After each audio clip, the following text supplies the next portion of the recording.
इस बिल का मकसद जन विश्वास बिल छोटे छोटे अपराधों को डिक्रिमिनलाइज करना है। अच्छी बात है, शायद मुझसे बेहतर कोई नहीं जानता। मैं बार बार ये कहूँगा क्योंकि जेलें भरी पड़ी हैं, अदालतों पर बोझ काफ़ी ज़्यादा है।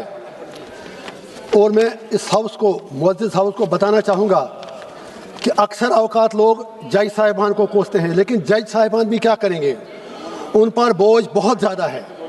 ट्रायल में कभी मौका ही नहीं मिलता, बेल सुनने के लिए मौका नहीं मिलता। 2-2 साल से, 3-3 साल से लोगों की ज़मानतों की दरख्वास्तें पड़ी हैं।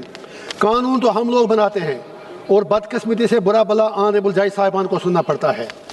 हम ये उम्मीद रखेंगे कि इस बिल का नाम जैसे जन विश्वास है, पीपुल्स ट्रस्ट, तो फिर जनप्रतिनिधि जो हैं, मैं उनके लिए एक बात कहूँगा। जैसे मैं जेल से बैठ के इलेक्शन लड़ा, कानून ने मुझे इजाज़त दे दी लड़ने की, लेकिन फिर कौन सा अंधा कानून था जो मुझे यहाँ आने से रोक रहा है? या तो एक कानून लाइए, जेल से किसी को लड़ने ही मत दीजिए, जिसके खिलाफ FIR हो लड़ने ही मत दीजिए। छोटे छोटे चीज़ आपने कर दिए, लेकिन बड़ी चीज़ों पर आपकी नज़र ही नहीं जा रही है। आपने या तो किसी को जेल से लड़ने मत दें, या फिर कम से कम जैसे कोई जीत के आता है 20 लाख लोग, 30 लाख लोग उस पर अपना विश्वास जताते हैं, आप उन लोगों का अपमान करते हैं जब आप उसको यहाँ नहीं आने देंगे।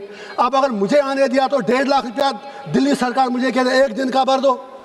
मैं अपने लिए नहीं कह रहा हूँ, कल आप में से किसी का होगा, मतलब आपके साथ भी हो सकता है, क्योंकि ये 4 दिन की चांदनी है। कल किसने देखा कल क्या होगा?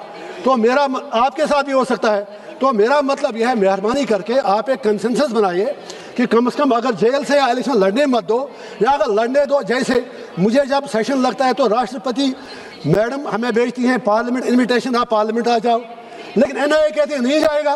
तो पार्लियामेंट बड़ी है, प्रेसिडेंट बड़ी है या NIA बड़ी है? कम से कम इस कानून को तो देखना चाहिए, कानून अंधा हो नहीं सकता। दूसरी रिक्वेस्ट मेरी है, सरकार अगर वाकई डिक्रिमिनलाइज कुछ कानून करना चाहती है, अच्छी बात है, लेट अस वेलकम इट। मुझसे पूछे कोई लोग मामूली जुर्म में 10-10 साल से जेल में पड़े हुए। लिहाजा अपोजिशन से भी कहूँगा, हर चीज़ में हम कम से कम एक पॉजिटिव साइड भी होता है। जेल भरी पड़ी है, वहाँ पर एक बैरक में जहाँ 100 बंदों की गुंजाइश 500 बंदे बैठे हैं। ये अच्छी बात है अगर कम से कम जेलों को डिकंजक्ट किया जाए। लेकिन UAPA में 43D, उसके लिए जो कांग्रेस ने UAPA लाया, मजबूत काफ़ी किया। चिदम्बरम साहब के टाइम में लोगों के सरों पर तलवार लगा दी आप लोगों ने कि कोई जेल से छूटे ही नहीं। फिर जो कमी थी वो इन लोगों ने पूरी कर दी।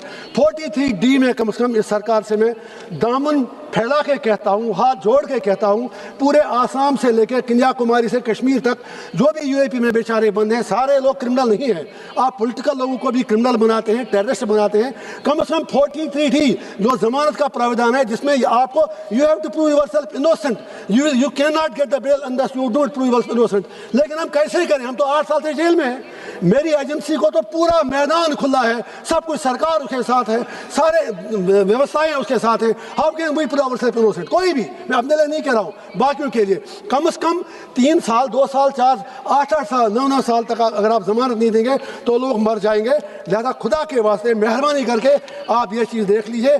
इसी तरह मैं एक डॉग में अभी रात के वक्त भी सुप्रीम कोर्ट, शायद, या अगर मैं सही हूँ तो, मतलब सुप्रीम कोर्ट के पास लोग दरवाज़ा खटखटाए कि कुत्तों को वहाँ से अपनी जगहों से उठाया जा रहा है। कुत्तों के लिए परेशानी है। You people care for the dogs but not for the human beings. Why not for those who are there in jail since decades together who have done nothing wrong? आप उन लोगों के लिए क्यों नहीं बोलते? मैं अपने लिए नहीं बोलूँगा, उमर खालिद, शर्जील इमाम, कश्मीर के लोग, वो बेचारे क्यों मरे? They are political prisoners, you just take them as terrorist. सरकार से गुजारिश है, मोदी जी से गुजारिश है, कहते हैं सबका मतलब विकास, सबका हाथ, सबका साथ। अगर वाकई आपको सबका साथ चाहिए, अच्छा कीजिए, हम आपका साथ दे देंगे, नहीं देंगे तो हम चलाएंगे। अगर आप वाकई कुछ कानून चेंज करना चाहते हैं, इस देश में अफसफा है। मैडम फिर हम कहते हैं 1 नेशन 1 लॉ, 1 नेशन 1 लॉ, बहुत अच्छी बात है। अगर ऐसा है तो मैं मिनिस्टरों से पूछना चाहता हूँ, सरकार से पूछना चाहता हूँ, आपने जम्मू कश्मीर में कहा 2 विधान 2 संविधान अब खत्म हो गया, तो public safety act, draconian, notorious public safety act, why it still exists there? अगर आपने कहा हमने एक ही कानून बनाया, PSC को वहाँ से हटा दीजिए, आपके पास UAP है। एक और इम्पॉर्टेंट बात, अगर मैंने अपराध कश्मीर में किया है, मैंने मतलब किसी ने भी, तो कश्मीर की जेल में रखो। आप वहाँ से मुझे नकेल कस के दिल्ली के तिहाड़ जेल में डालते हैं। अपराध तो हम वहाँ किए हैं, अगर किया भी है, कोई भी, मैं हर के लिए बोल रहा हूँ। इसी तरह मेरी ये गुजारिश है कि मतलब डॉग मेल्स, मतलब हर जगह पूरे कंट्री में अगर आप देखेंगे आवारा कुत्तों का राज चल रहा है, किसी को भी पकड़ के मारते हैं, लेकिन उन्हें कंट्रोल करने के लिए किसी के पास कुछ है ही नहीं। अगर कहीं कुत्ता पागल हो जाए, अब सफा में आप किसी इंसान को गोली मार सकते हैं, केस नहीं लगेगा, आपने डिफेंस में बचा दिया। लेकिन अगर आवारा कुत्ते को, बस जस्ट 30 सेकंड्स, अगर किसी आवारा कुत्ते को जो पागल हुआ हो 10-20 बच्चे भी खा जाए, मैं अपना एमएलए, मेरे एक ही दिन में मैडम 26 बच्चों को आवारा कुत्तों ने काट दिया।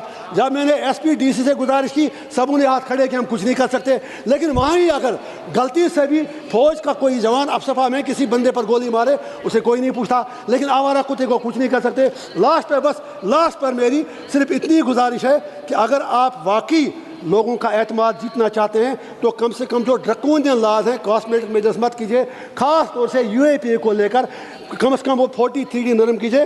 और जज साहिबान जो हैं हमारे हैं, अदालतें जो हैं, जजों को कम से कम इतना इख्तियार दीजिए कि 43D का ईज आउट करके लोगों को यूएपीए में बेल मिले।